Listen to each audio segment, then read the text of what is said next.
I felt like I couldn't walk one day. I was like, I'm going to the hospital. Oh, jeez. Yeah. Yeah. So hanging in there. Hanging in there. Hey, Got Nick. crazy client too, but Tell me about it. What's going on with your crazy client? Oh, speaking of crazy clients. I track them. Did Alameda ever call you back? That gal in Alameda? So I talk to her quite often, but Okay. she's a little different. She's a lot different. Yeah. In the kindest of ways. In the kindest ways. We're friends now. Okay, I bet. She's a little special. I'm just we'll make appointments. They'll cancel the day of. I think she's down in LA again. Yeah, her family lives in LA. Yeah. And there's Is she down living in LA? Is what you're saying? Mm-hmm. It's a bunch with that situation. So is he still living in the house? Mm-hmm. Mm-hmm. Wow. Yeah, we gotta talk probably like offline because she had let's talk offline. Tried to go do some other stuff, but it didn't work out. And Got it. Then she came back. So we'll talk. Okay, we'll talk. Yeah. A little Joan Rivers. We'll talk. Can we talk? So, all right. Yeah, that's where we are, Miss Lady. So, I want to throw something out today, and the key word is role play.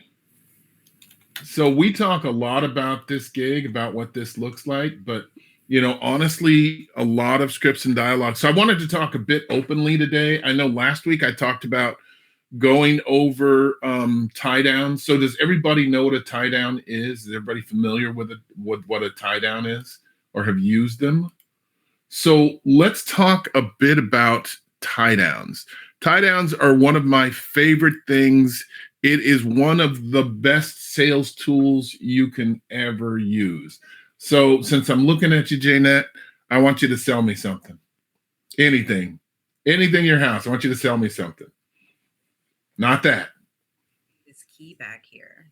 Okay, I see that key. That's a great key. Not only is it, this key will open all the doors to the city of where you live. Isn't that a great key? Is that something that you would desire to have at your disposal? Okay, so that was almost a tie down. Is that something? So this key back here would open up all the doors to the city. Isn't that great? Right? That's essentially what you said. Mm-hmm. The isn't that great is what the tie down is. Right. So that's the one thing that we'll talk about today is how to use tie downs in a way to where we'll always get the yeses. Or I like the analogy of open more doors. So the key was perfect.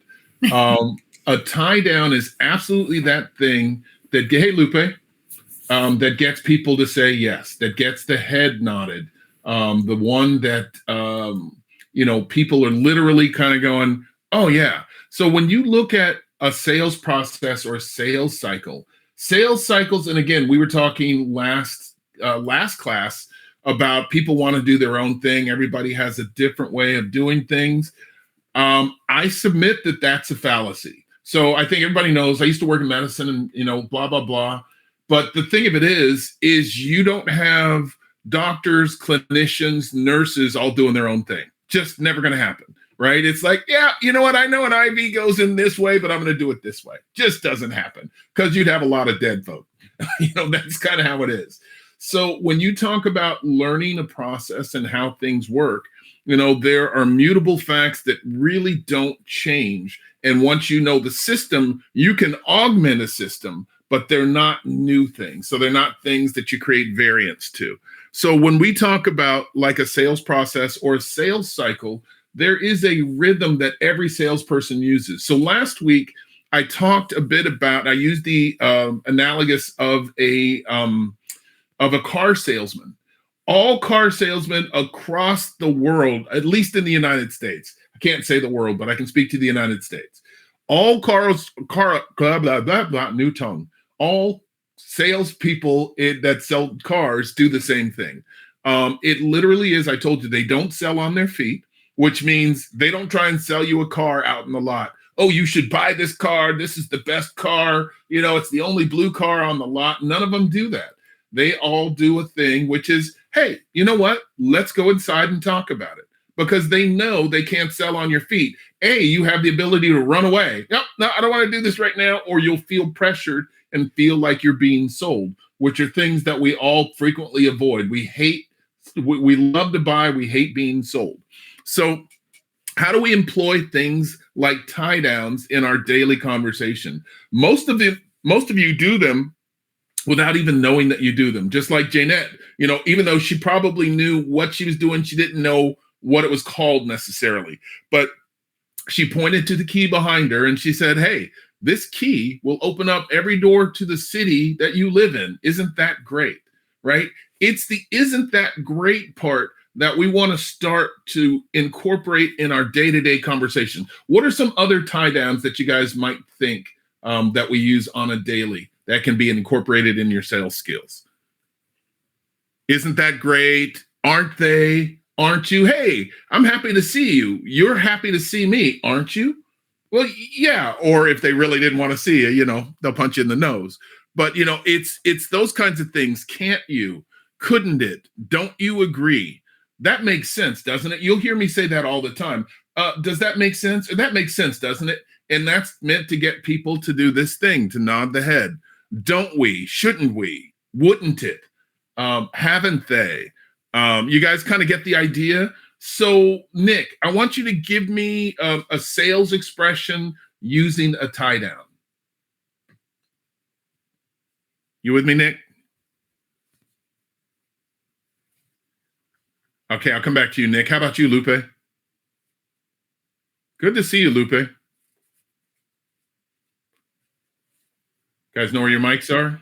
All right, I got it. Sorry. There we go. That. How's it going, man? Doing good. Good. I like to use, like, towards the end of my recruiting pitches is how does that sound? So kind of put them on the spot.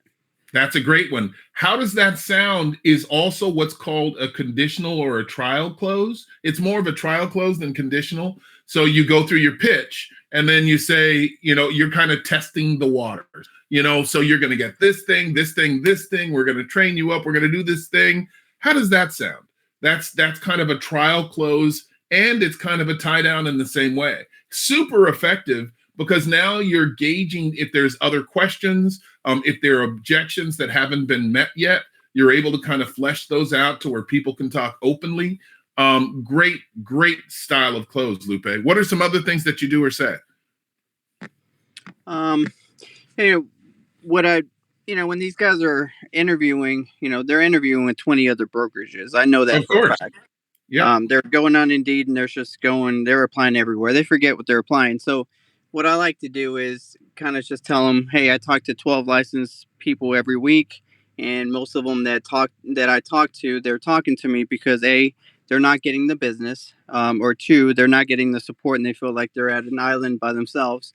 Mm-hmm. So we fix A because, obviously we provide them leads and we get them business going from day one. And two, we help them because we're more boutique and our team leader is available 7 days a week and we can get them that one-on-one coaching.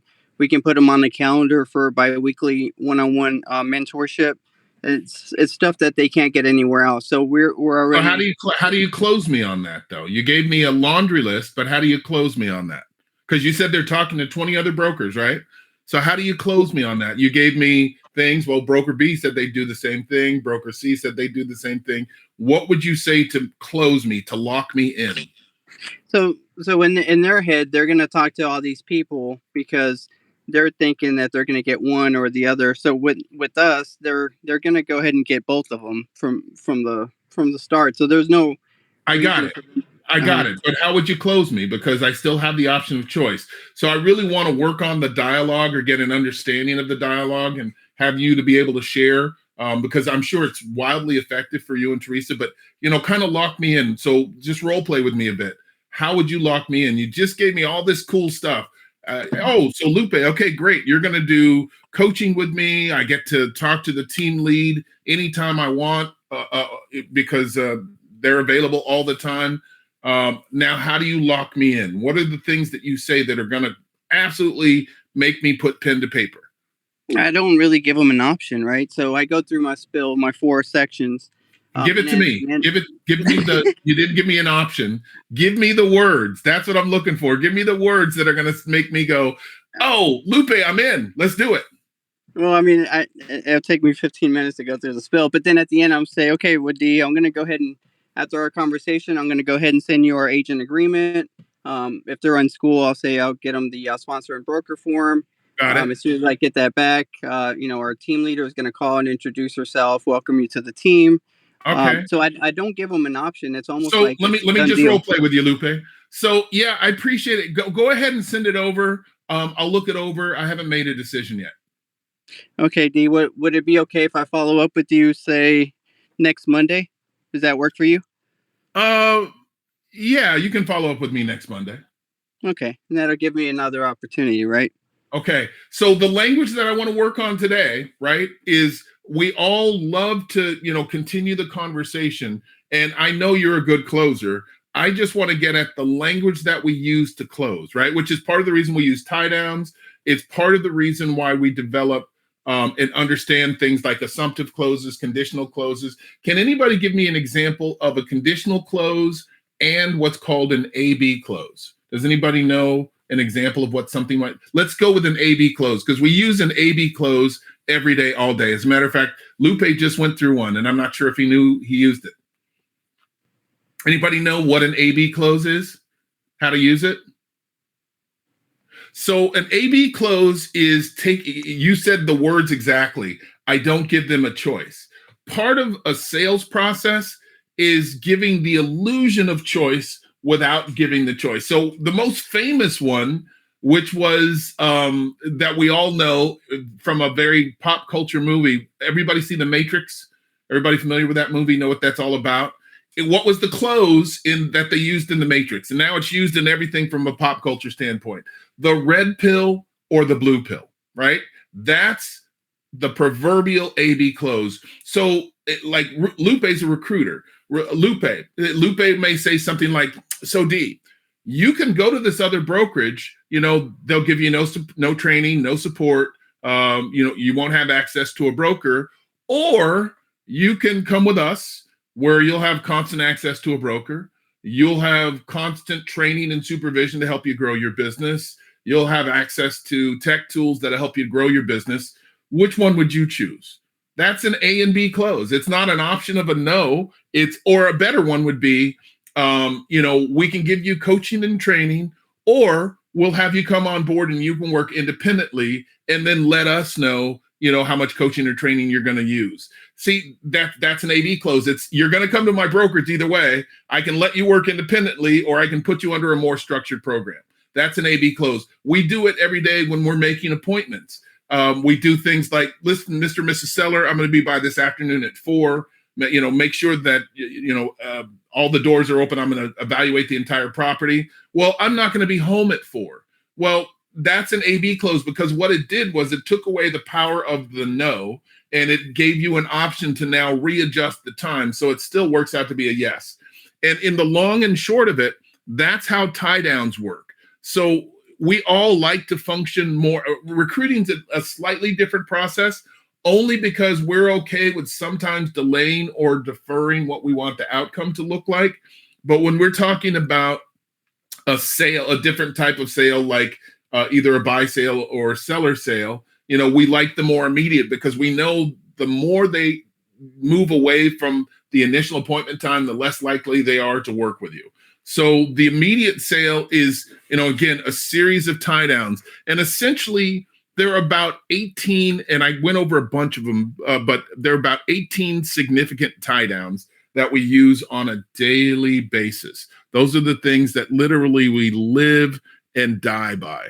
And, it's important to kind of get familiar with those and use those on an ongoing. And again, Lupe, you did a lot of them. You did a lot of these tactics without necessarily knowing these were the tactics you're employing.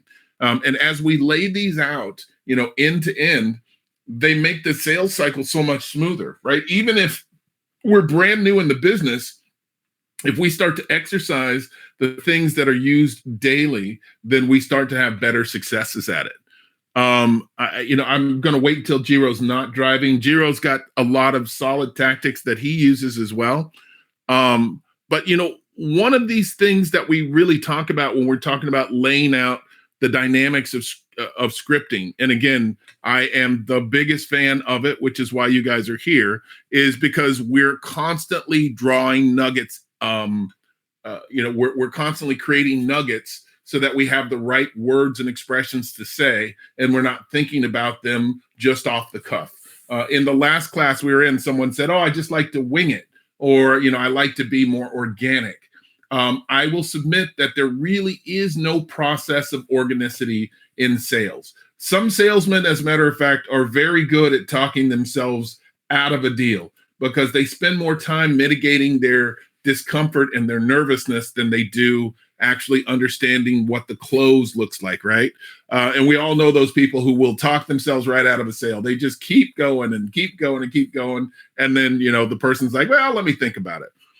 The other day, I watched this very clever, kind of a cute salesman-y movie called The Grill. And it was literally all about these guys were meat salesmen, but one guy just couldn't get out of his own way. His mouth would open up and he would talk himself right out of the sale. So along with what's called tie downs, we also have those filler phrases. Again, without knowing what you may not know them as filler phrases, but they're things like, "Could you tell me about?" or "Could you tell me if?" Or we say things like, "Oh, really?" And it's always meant for us to have the client that we're working with expound on an idea or a thought. The best salespeople let you talk yourself right into the sale. So I'm going to draw back to the car dealer analogy. And in the car dealer analogy, 100% of the time, you end up talking yourself into the car. And again, that all is based on a structure that every car salesman uses across the United States. After they take you inside, they sit you down, they offer you a refreshment, a beverage, coffee, whatever they may have. Usually it's a beverage though. And then they talk a little bit more, they get more information. That's the interview, very similar to what we do. That's the interview. So, you like the red car. How long have you been looking? What do you drive right now? Are you going to use that car as a trade-in? How much money are you working with that you can put down? And they're writing all these things down. And they use a very specific grid, that 4-square grid. All of them use it. It's just industry standard. And then they write up things and they say, "Okay, let me see what I can do." And how they actually talk you into without you realizing that's just what happened is they leave the room. So now in your head, you're having a discussion with you. Well, if he comes back and he asks me for $1,000 more, I'm going to say no. Or if you're with your spouse or a friend or someone, you're having that conversation with your spouse or your friend. And you're like, "Okay, well, I know that they can get the car for this, and that's dealer cost." And then you start to have this dialogue without them even being present, so that when they return and they have any kind of subtle objection, you're ready to counter that objection. So, is $1,000 all you have? Would you be able to come up with another $200 today? I think I can get my manager to approve that. Now we're off on another tangent, and they leave you alone again, right? And then finally, the closer comes in, which is usually a quote unquote finance manager or their manager or someone like that. And now you're off on the tangent. They'll either shake your hand and say, "Congratulations," or if you can come up with another $200, we can have you pay that in 2 weeks. I think we can put you in that car today. And then so you managed to have them share very little and you shared everything and you walked yourself into that deal. And part of the way that happens, which is those filler phrases and those things like tie downs. "Could you tell me about?" "Could you tell me if?" "Oh, really?" Or "Does that sound fair?" That's one we use quite a bit. "Does that sound fair? Mr. and Mrs. Seller, we're going to put the house up for $900,000. We'll put all your belongings into a storage. That way the buyer can feel themselves in this property. Does that sound fair?" We'll use those kinds of expressions all the time. And again, the better that we can get at these things, again, things like, "That makes sense, doesn't it?" Right? That's a tie down. "I'm sure you understand. Mr. and Mrs. Seller, it's a very competitive market and we have to price the property appropriately. I'm sure you understand that, right?" And of course it gets to the yes. Or things like, "That's right, isn't it?" Or you can see that, can't you? You can see that the market's cooling down, can't you? These are all the kinds of phrases that if we practice this on a daily basis, we only get better at the things that we do. So, question of the day, how many of you role play on a regular basis? Lupe, do you do that with Teresa? I think we did when we first launched the brokerage, but now it's she does the operations and we do the recruiting. So not as much No. as we need to. Got it. I mean, quite honestly, I'm a fan of the role play all the time, and I think I totally get where you're at. Only because you've been doing this a while, you've kind of got a system and a routine, so you're really good at what you do at this point in time. Sometimes when we're faced with new challenges, like we get agents who will want to transition into something like commercial or working with investors, which is a whole new set of scripts. The process of the dialogue is, remarkably the same, but it's always about learning, what to say and when to say it. Real estate is one of those unusual industries to where, while we think we're doing things organically, like Jiro and I've been doing this forever, and so we've learned a lot of things over time. You'll hear Jiro say all the time, and this is one of the favorite things that Jiro says, which is, what I learned from my mentor is, which is he's referencing someone who gave him the guidance and the knowledge. He's done very well over a lot of years. He's letting someone know that, and he's also citing another credible industry expert that allows for someone to feel secure and safe in the fact that not only is he learned or a very learned colleague, but he learned from a very skilled individual. So that's a script, because he'll say it, he knows it. We all have scripts. Believe it or not, guys, we've been using scripts from the time we were born.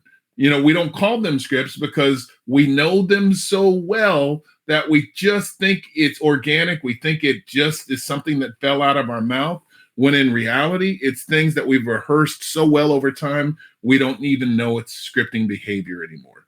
So, that's really the core of scripting and dialogue, and creating dialogue, is to get so comfortable that it just doesn't even feel like it anymore.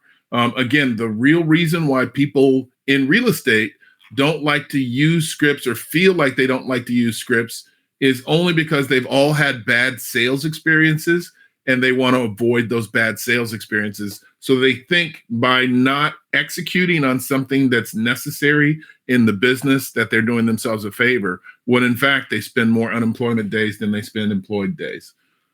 So, questions, comments? I don't have a lot on this. I do, but I don't have a lot that I really want to go into today. I did want to kind of lay out the example of what a tie down is, so that you guys can start to incorporate those in what you do on a daily basis. And always, exercise an assumptive close.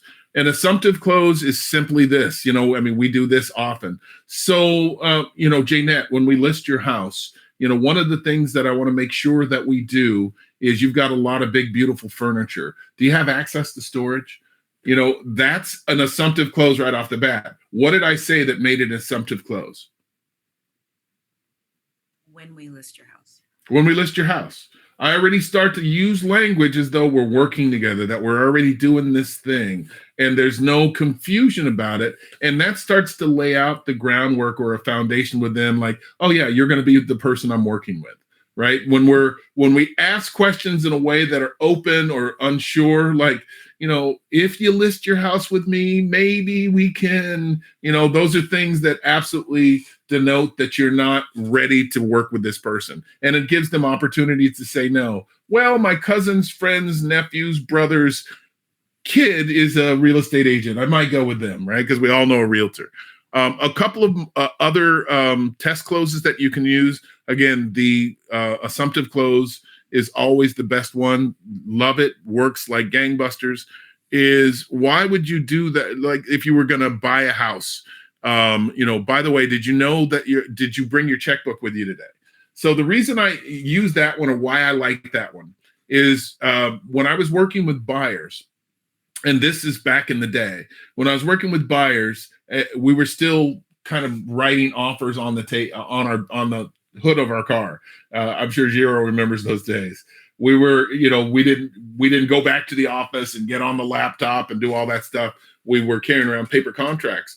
But I would tell a buyer anytime I was working with a buyer, which was Mr. and Mrs. Buyer, on Saturday, we're going to get together. We're going to look at 3 properties based on the criteria that you specified. Make sure to bring your checkbook because we're going to make an offer on one. And that worked every single time. The worst objection I got, which was, do I have to have all of the money in that account right now? Right? That wasn't a no. That was they were already committed to the yes. They just wanted to know if they had to have all the money in that account right now. And having those kinds of tools in your arsenal are absolutely things that will pull you over the wall. All right, I will stop talking. Today we're doing a half session, but I will stop talking. Does anybody have any questions, comments, anything you want to add? Dee, you asked a question earlier, and you're right. I was driving, but and yes, this comes straight from my mentor. It was very, you nailed it, right? We always think that, or we thought when we were less experienced, that talking a lot meant we're a good salesperson. What we eventually learned when we got to that place on the mountaintop, right? That clearing it's the exact opposite. My late mom used to say, God gave us 2 of these and 1 of these for a reason, right? We have to do a lot more listening. And so you're absolutely right about what you said to Lupe. I agree fully. And I guess what my mentor, Floyd Wickman, says is the person asking the questions is controlling the conversation. And when I got that for the first time, I became so much better at what I do because I talked so much less by just asking, like you said, those trial closes or the alternate questions. And obviously, we want to ask questions that are open-ended, meaning they can't say yes or no to. So Lupe's example of can I call you next Monday? An AV, as you suggested, D, would be, I'd like to follow up with you early next week. Does Monday 10 a.m. sound better or 1 p.m. on Tuesday? If you say no to that's brilliant. Right? That's a brilliant reframe for sure. It's like, instead of saying, can I call you? Say it the way you just said it, Jiro. I'd like to follow up with you early next week. I can call you at 10 a.m. Monday, or does Tuesday 1 p.m. work better for you? Yeah. Can they say yes or no to that? It's not a yes. It's an open-ended question. So you kind of, they're either going to choose Monday 10 or Tuesday, or say, well, how about Monday at 1, right? You see what I'm saying? They can't say yes or no. Yep, absolutely. That's the consummate A/B close. It's not a yes or a no. You don't want to open up that door. You just want to give them is this one work or this one work? Using the red-blue analogy, when you go into a store and you've absolutely had a good sales experience, a good salesperson will allow you to walk out with more than you plan to buy, because they may look at Jiro and they're going, Jiro, that blue jacket looks great on you. We also have that same jacket in red. Now it's not a question of if Jiro's going to buy the jacket. It's going to be, is he going to buy the red one or the blue one or both? So I think you guys have a really good handle on this. This is one of those ones to where, it takes constant practice. Anything to do with scripts and dialogues is always a constant practice. We're always evolving and adding to our tool belt. What I will leave you with today is definitely add more to your tool belt. You'll see more closes. You'll see more effective closes. Even when we're recruiting, we always want to recruit to quality, right? I've done a ton of recruiting myself. So, it is absolutely a sale. Love what you're doing, Lupe. You've got one of the hardest gigs in the business. You're doing well at it. You guys are growing. I love to see that. But always add to your tool belt. Never hurts to add to your tool belt, for sure. Guys, anybody have anything they want to share in closing?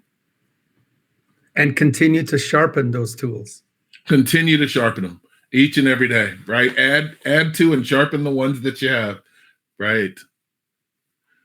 All right, guys, as always, I appreciate you participating. Definitely hit me up if you need anything. Everybody have a fantastic day. Jiro, good to see you again.